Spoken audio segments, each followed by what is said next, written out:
వెతలు తీరును, కృపలు దొరుకును, సాటి లేనిది యేసుని నామం. యేసునామమే మధురం, మదిలో తలచిన ధన్యం. యేసునామమే మధురం.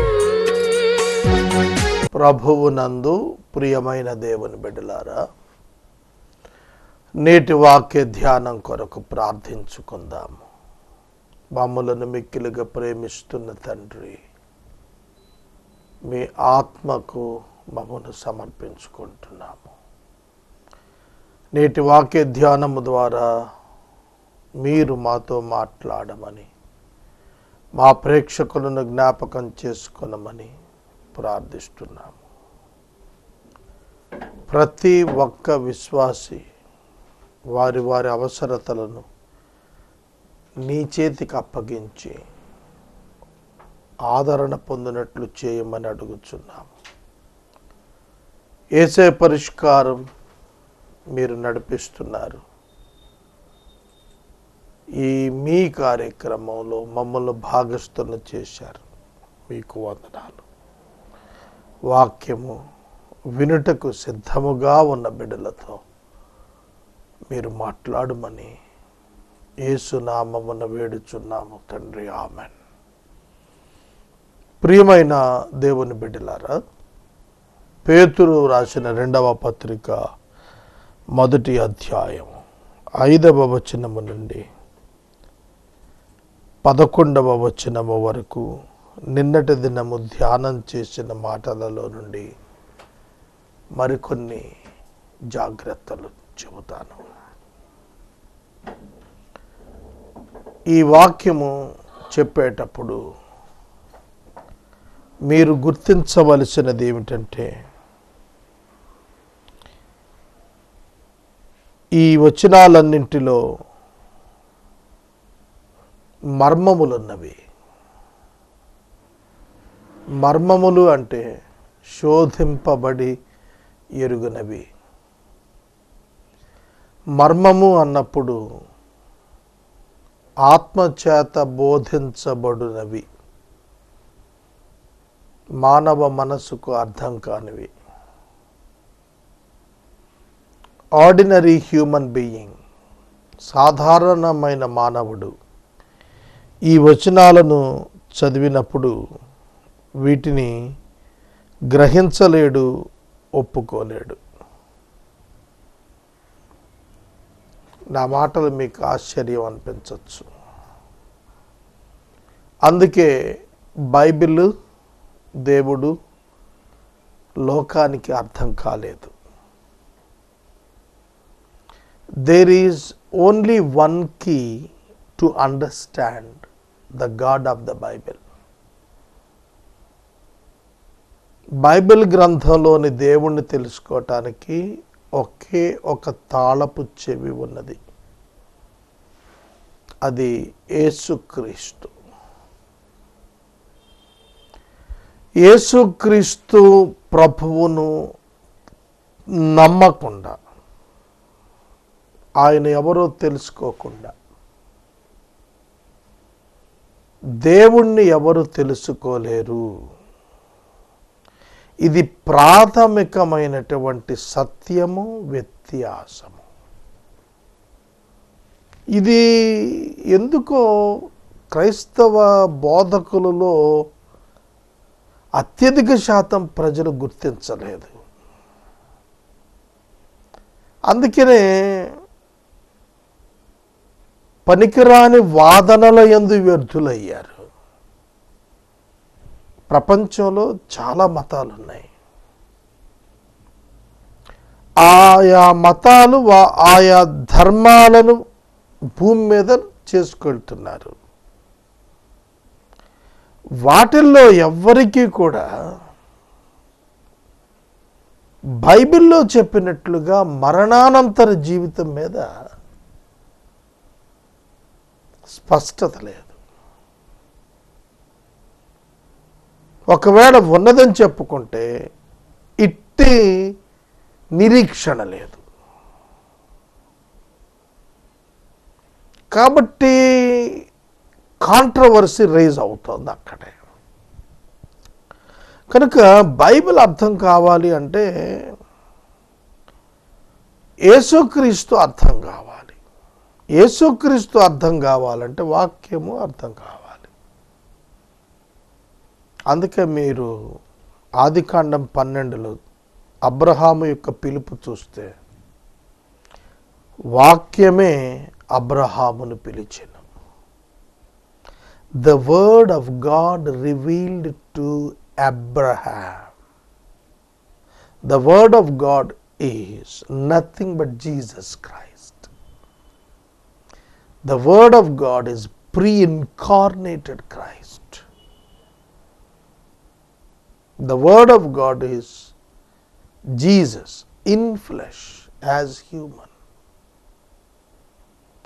ఈ ట్రూత్ లోనికి రాకపోతే, ఈ దర్పణం కూడా చూడకపోతే you cannot understand God in the Bible. Salvation of a believer, దేవుని గూర్చి, రక్షణను గూర్చి ప్రాథమిక గ్రహింపుకు రావాలంటే యేసుక్రీస్తు తెలియకపోతే రాడు. ఎవ్వరికి తెలియదు. కనుక కొన్ని ఫండమెంటల్ కాన్సెప్ట్స్ తెలియకుండా బైబిల్ని కాంట్రవర్సీగా భావించటం అనేది అమాయకత్వం, అయోగ్యతత్వం. ఇవాళ ఇది అధిక క్రైస్తవ బోధకులు నేర్చుకుంటే మంచిది. ఇక దైవ స్వభావంలో మనం పాలివారం అవుతాం అంటాడు. ఇది మహమ్మదీనికి అర్థం కాదు, హైందవునికి అర్థం కాదు, సిక్కుకి, జైనికి, బుద్ధిస్ట్కి అర్థం కాదు. దైవ స్వభావంలో మనం భాగస్థులం అవటం ఏమిటి? మనకు దైవ స్వభావం ఎట్లొస్తుంది? కనుక దైవ స్వభావం వాగ్దానాల మూలంగా వస్తుంది. ఆ వాగ్దానాలు ఏమిటి? వాక్యం. ఆ వాక్యం ఏమిటి? యేసుక్రీస్తు. కనుక యేసుక్రీస్తు లేకుండా ఏ మానవునికి వాగ్దానం అప్లై కాదు. దేవుడు మానవులకు చేసిన ప్రతి వాగ్దానం through Jesus Christ. Without Christ, no one can inherit the promise. It is fundamental basic. కనుక వాగ్దానము మూలముగా దైవ స్వభావములో పాలిభాగం, దేవుని పిలుపులో పాలిభాగం. దేవుడు యాక్సెప్ట్ చేయకపోతే మనల్ని మనం ఎట్లా వెళ్ళి ఆయన్ని ప్రసన్నం చేసుకుంటాం? ఇంపాసిబుల్. ఆయన నీతి ఎక్కడ? ఆయన మహిమ ఎక్కడ? మనం ఎక్కడ? మనం పాపాత్ములం. కనుక అసలు పాపాత్ముడను అంటేనే అర్థం కాదు. నేను పాపాత్ముడను అనే భావన దగ్గరే ప్రపంచ మతాలన్నీ కూడా వ్యతిరేకించాయి క్రైస్తవ్యాన్ని.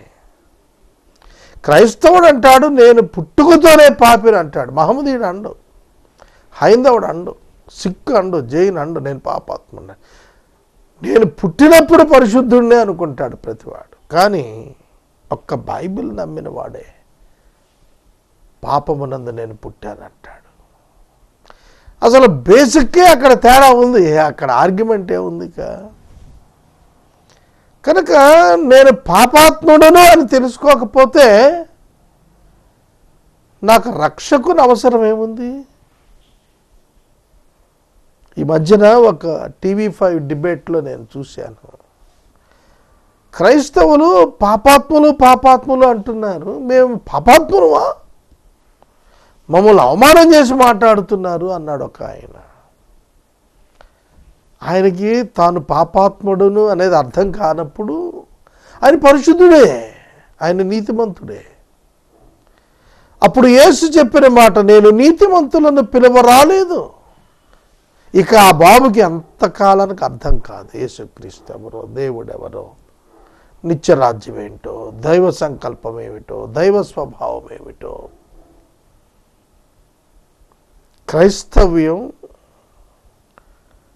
క్రైస్తవులలో అత్యధిక శాతానికి అర్థం కాలేదు. దేవుడే ఆ మనస్సు ఇస్తాడు.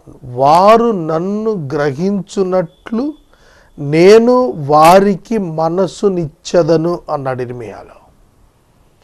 వారికి నన్ను గుర్తెరిగే హృదయం, నన్ను గ్రహించే హృదయం నేనే ఇస్తాను అన్నాడు దేవుడు.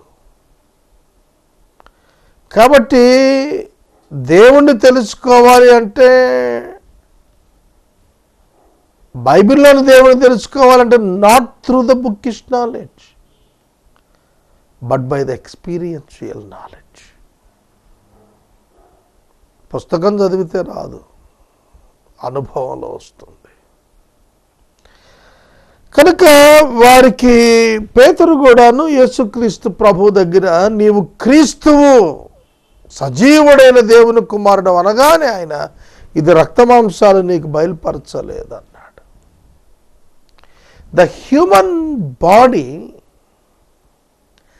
Never recognizes God.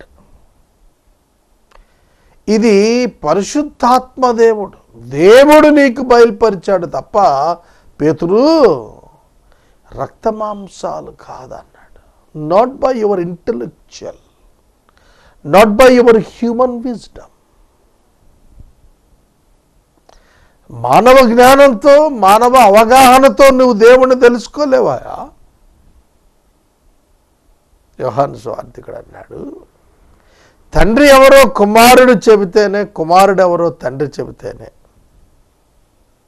ఇదేమిటండి అంటే, పరిశుద్ధాత్మ దేవుడు ఎవరికైతే ఆయనను బయలుపరుస్తాడో వారే దేవుణ్ణి ఎరుగుతారు, వారే దేవుణ్ణి ఎరుగుతారు. అందుకే విశ్వాసం అంటే అందరు అనుకునే విశ్వాసం వేరు, బైబిల్లో చెప్పిన విశ్వాసం వేరు. అదేంటి చెప్పమంటే అర్థం కాదు ఆవిడికి. మీరు చాలా తేటగా గ్రహించారు, అక్కడే కన్ఫ్యూజన్. నాకున్న విశ్వాసం క్రైస్తవేతరుడుకున్న విశ్వాసం అని చెప్పేదానికి సంబంధం లేదు. ఎందుకంటే అతనుకున్న విశ్వాసం, అతని మది నుండి పుట్టిన విశ్వాసం, నాలో ఉన్న విశ్వాసం, నాకు అనుగ్రహించబడిన విశ్వాసం. It's not my own, it's given. Please understand. ఈ విశ్వాసం నాలో ఆయన కర్త అయి కలిగించింది. అది తేడా. మనుషులందరికీ విశ్వాసం ఉంది దేవుళ్ళు, యేసుక్రీస్తు కూడా దేవుళ్ళలో దేవుడని. కానీ నా విశ్వాసం యేసుక్రీస్తు ఒక్కడే దేవుడనే విశ్వాసం. అది దేవుని నుండే అనుగ్రహించబడిన విశ్వాసం. దేవుడు అనుగ్రహించటం ఏంటండి? మీకే అనుగ్రహించటం ఏమిటి? అదే కదా పజిల్ క్వశ్చన్ మానవులకి. అదే వాళ్ళు తెలుసుకోలేరు లోకం. అందుకనే విశ్వాసం యొక్క విశ్వాసం దేవుడిచ్చింది. విశ్వాసం యొక్క రక్షణ దేవుడిచ్చింది. విశ్వాసికి కలిగిన నిరీక్షణ దేవుడిచ్చింది. విశ్వాసికి కలిగినటువంటి ఆత్మ వరములు దేవుడిచ్చినవి. కాబట్టి ఈ దైవ స్వభావం అది ధరింప చేయబడేటువంటి స్వభావం. అట్టి మనము ఆశానిగ్రహము, సహనము, జ్ఞానము, సహోదర ప్రేమ, దయ, ఇవన్నీ ఒక చైన్ లింక్ లాగా మీరు అమర్చుకుంటే, ఇవి విస్తరిస్తే దేవుని గూర్చి, క్రీస్తుని గూర్చి అనుభవ జ్ఞానంలో మీరు అవేర్నెస్ కలిగి ఉంటారు. నిష్పణులుగా ఉండరు, మరియు మీరు సోమరులుగా ఉండకుండా మిమ్మల్ని చేస్తుంది. సమాజంలో దైవ స్వభావాన్ని యాక్టివ్గా ప్రొజెక్ట్ చేయటానికి ఈ యొక్క చైన్ క్వాలిటీస్ అన్నీ కూడా ఇచ్చాడు. ఈ క్వాలిటీస్ అన్నీ కూడాను దైవ సంబంధమైన అప్లికేషన్తో ఉంటాయి. Not with the human being, not with the feelings of human. ఉదాహరణకి ప్రేమ ఉందనుకోండి, మీరు ప్రేమ కలిగి ఉండండి అన్నాడు. ప్రేమ అంటే divine qualities of love is entirely different from the human qualities. శరీర సంబంధమైన ప్రేమ, ప్రేమించిన వానినే ప్రేమించే ప్రేమ, మానవ సంబంధితమైనటువంటి ప్రేమ, అది మానవునికి సాధ్యం. దైవ సంబంధమైన ప్రేమ తానేమై ఉన్నాడో దానిని బట్టి కనపరిచేటువంటి ప్రేమ, దేవుని నుండి కృమ్మరించబడిన ప్రేమ. అది మానవ ప్రేరితం కాదు. ఇది మానవ ప్రేరితం కానిది. అది ఆ ప్రేమ, అది అగాపే ప్రేమ, అది శత్రువును ప్రేమించగలిగేది. తానేమై ఉన్నాడో దానిని బట్టి ప్రేమించేటువంటిది, అవతల వ్యక్తితో సంబంధం లేకుండా. That is agape love. ప్రేమ కలిగి ఉండమన్నాడు. కనుక ప్రేమ అన్నప్పుడు లోకానికి అర్థం కాదు మళ్ళీ ఆ ప్రేమ ఏమిటో. యేసుక్రీస్తు శిలువలో కనపరిచాడు ప్రేమ అంటే పండితులమని చెప్పుకునే ఇతర మత పెద్దలు ఎవ్వరికి అర్థం కాదు. ప్రేమ మమ్మల్ని ప్రేమించాడా? ఎందుకు ప్రేమించాడు? మమ్మల్ని ఎందుకు ప్రేమించాడు?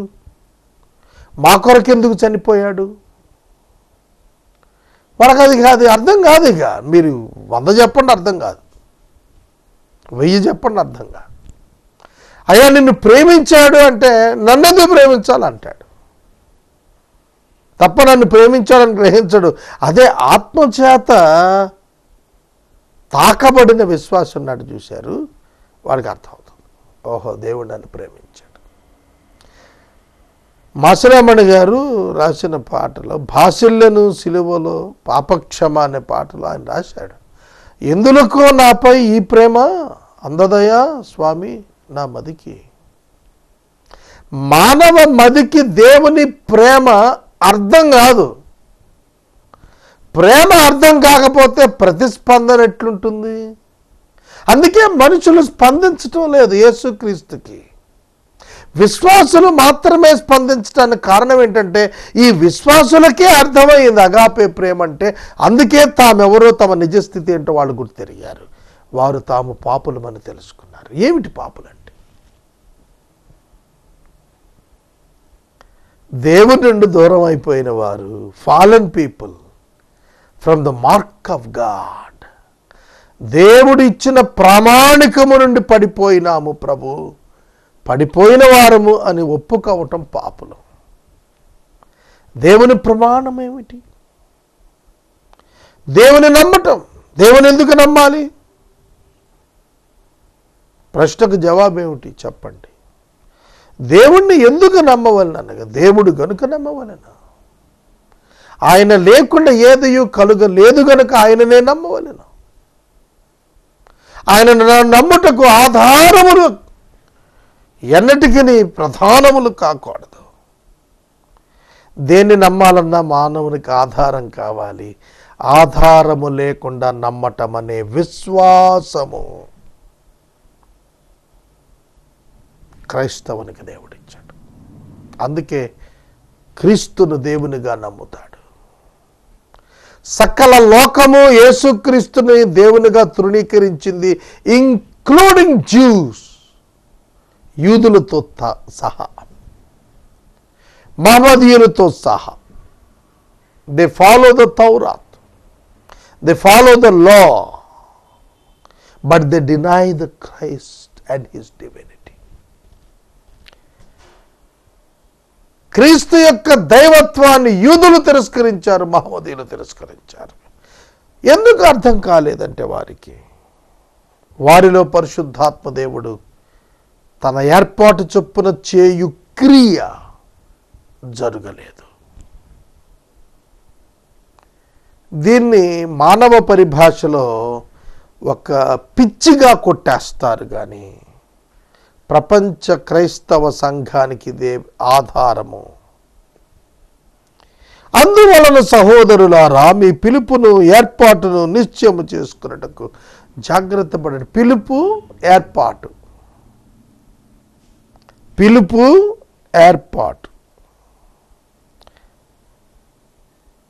పిలుపు ఏమిటండి, ఏర్పాటు ఏమిటండి? ఇవి నిశ్చయం చేసుకోవటానికి జాగ్రత్త పడమంటాడు. దేవుడు పిలిచాడు, మనం పిలిస్తే దేవుడు రాలేదు, దేవుడు పిలిస్తే మనం వెళ్ళాము. ఇది fundamental difference. We are calling God as human beings in other religions, but in Christianity God is calling us.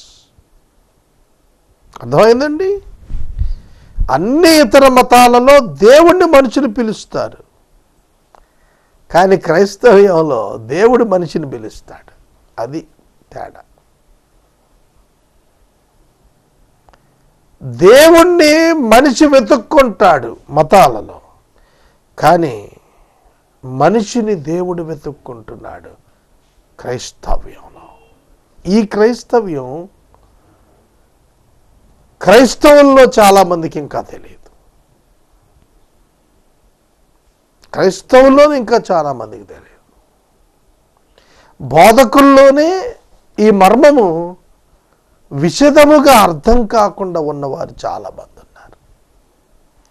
ఏర్పాటు, జగత్తు పునాది వేయబడక మునుపు దేవుడు తాను తీసుకున్న ఏర్పాటు, తాను చేసుకున్న ఏర్పాటు, తాను నిర్ణయం చేసుకున్న ఏర్పాటు. దీనిలో మానవుని ప్రమేయం లేదు.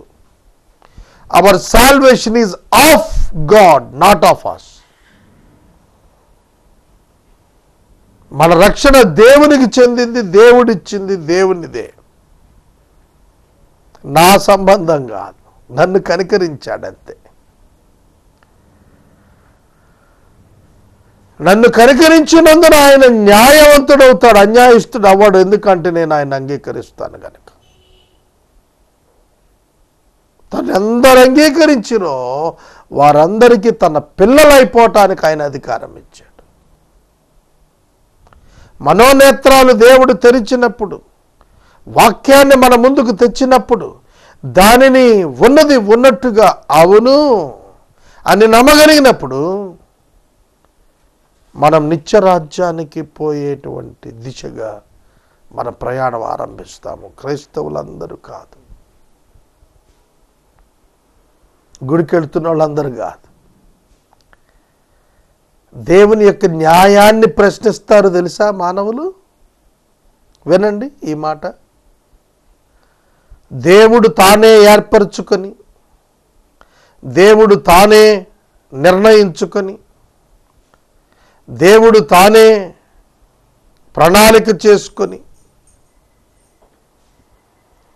తానే మనుషులను తన యొద్దకు పిలుచుకుంటున్నాడంటే మిగిలిన వారిని పిలువటం లేదు గనుక ఆయన అన్యాయస్తుడు అని దేవుణ్ణి తిట్టేవాళ్ళుగా ఉంటారు సమస్త లోకం.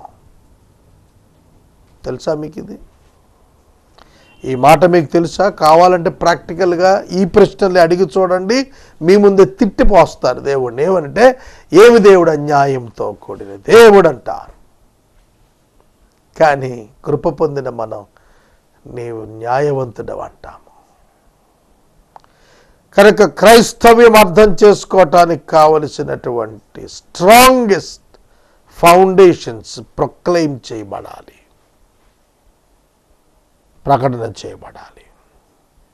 క్రియలు చేసిన వారు తొట్టిల్లరు, వారి యొక్క మనస్సుకు అర్థమవుతుంది మేము దేవుని చేత నడిపించబడుతూ ఈ క్రియలు చేయగలుగుతున్నామని. దేవుని శక్తితో చేసే క్రియ, మానవ యుక్తితో చేసే క్రియ యొక్క వ్యత్యాసాన్ని ఒక వ్యక్తి పట్టుకోగలుగుతాడు అన్నప్పుడు, పట్టుకోగలిగాడు అంటే వాడు విశ్వాసం. ఇది నా వలన కలిగినది, ఇది దేవుని వలన కృప వలన కలిగినది అనే వ్యత్యాసాన్ని తెలుసుకొని ఆయనకు కృతజ్ఞత కలిగి ఉండటం. That is Christian life. ఈనాటి నా ప్రసంగం పూర్తి వేదాంతపరమైన ప్రసంగం, పూర్తి వేదాంతపరమైనటువంటి ప్రసంగం. దేవుని మహిమ, దేవుని గుణాతిశయాలు, దేవుని యొక్క శక్తి, దేవుని యొక్క జీవము, దేవుని యొక్క క్రియ, దేవుని యొక్క పిలుపు, దేవుని యొక్క ఏర్పాటు, దేవుని యొక్క రాజ్యము, దేవుని యొక్క సమృద్ధి ప్రవేశం, ఇవి అర్థం కావాలి అంటే ఇవి లాంగ్వేజ్ని బట్టి అర్థం కావు. ఇవి అక్షరాన్ని బట్టి అర్థం కావు, అనుభవాన్ని అర్థమవుతాయి. ఆ అనుభవము విశ్వసించిన వారికి మాత్రమే సాధ్యము అవుతుంది అని వాక్యము జ్ఞాపకం చేస్తుంది. ఎవనికి ఇవి లేకపోవునో, ఏవి? వాగ్దానములను బట్టి విశ్వాసము ఎవనికి లేకపోవేనో, ఈ చైన్ యాక్షన్ ఎవరికైతే లేకపోయేనో వాడు తన పూర్వ పాపములకు శుద్ధి కలిగినదని మరిచిపోతాడు. అంటే మారు మనస్సు పొందకపోతే, మనస్సు మార్చుకొని క్రియలను మార్చుకొనకపోతే, జీవితమును మార్చుకొనకపోతే, తన పాపములకు ఉచితముగా కలిగిన శుద్ధిని మరిచి మార్పు లేనివాడుగానే జీవిస్తాడు. దూరదృష్టిని కోల్పోతాడు, దూరదృష్టిని కోల్పోతాడు. దేవుడు తనకిచ్చిన రక్షణను గుర్చిన ఆలోచనలలో వెనుకబడిపోతాడు. నాకిప్పుడు 50 ఏళ్ళు, 30 ఏళ్ళు అయింది యేసుక్రీస్తుని నమ్మి. నేనెన్నడూ ఈ జీవితం మీద, అంటే ఇక్కడ బ్రతికే 60, 70, 80 సంవత్సరాల జీవితం మీద ఒక్క క్షణం కూడా నా ఆలోచన నిలుపుకోను. నా నిరీక్షణ ఇక్కడ దాని మీద లేదు. నా మరణానంతరం నేను ప్రభువుతో ఉండబోతున్నాను. నా భవిష్యత్తు దేవునితోనే నిర్మాణము. అందులో నా భౌతిక తాత్కాలిక అల్పకాల జీవితం కూడా ఒక చిన్న మెట్టు అని నమ్ముతాను నేను. అందుకే ఇహలోక సంబంధమైన జీవితంలో దేనిని విసర్జించాలన్నా విసర్జించగలుగుతాను. సహోదరుడా, సహోదరి, ఆధ్యాత్మిక జీవితం అంటే భక్తి అనుకుంటున్నారు చాలామంది, ఫిజికల్ అరేంజ్మెంట్స్ అనుకుంటున్నారు. కాదు, internal spiritual experience, not related with the human body. భౌతిక శరీరానికి సంబంధం లేని ఆత్మకు మాత్రమే సంబంధించినటువంటి దైవానుభవం, అది రక్షణతో ప్రారంభమవుతుంది. నీవు రక్షించబడితే ఒక పసిబిడ్డగా ఉద్భవిస్తావు. నీవు క్రీస్తులో ఆయన స్వారూప్యం కొరకు పరిశుద్ధాత్మ చేత పెంచబడతావు, ఎదిగించబడతావు. ఇది దేవుని మర్మం. ఇది తెలుసుకోవాలని మనమే ప్రార్థన. మమ్మల్ని మిక్కిలిగా ప్రేమిస్తున్న తండ్రి, వందనాలు, స్తోత్రాలు. పేతురు రాసిన మాటలలోని దైవ మర్మం రక్షించబడిన వారికే ఎలాగూ అర్థమవుతుందో వివరించాను. గ్రహించిన జీవితాలు ధన్యము. కృపనిమ్మని యేసు నామమున వేడుచున్నాను తండ్రి, ఆమేన్. తండ్రి అయిన దేవుని ప్రేమ, కుమారుడైన యేసయ్య కృప, పరిశుద్ధాత్మ దేవుని యొక్క అన్యోన్య సహవాసం సదాకాలం మనందరికి తోడైనను గాక, ఆమేన్.